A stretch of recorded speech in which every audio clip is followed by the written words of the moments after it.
తల్లి అయిన మరచునేమో నేను నిన్ను మరువను. చూడుము నా అరచేతులలో నిన్ను చెక్కియున్నాను.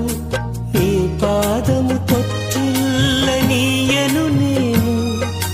నిన్ను కాపాడువాడు కునుకడు నిదురపోడు అని చెప్పి వాగ్దానం చేసిన యేసయ్యా తల్లిలా లాలించును.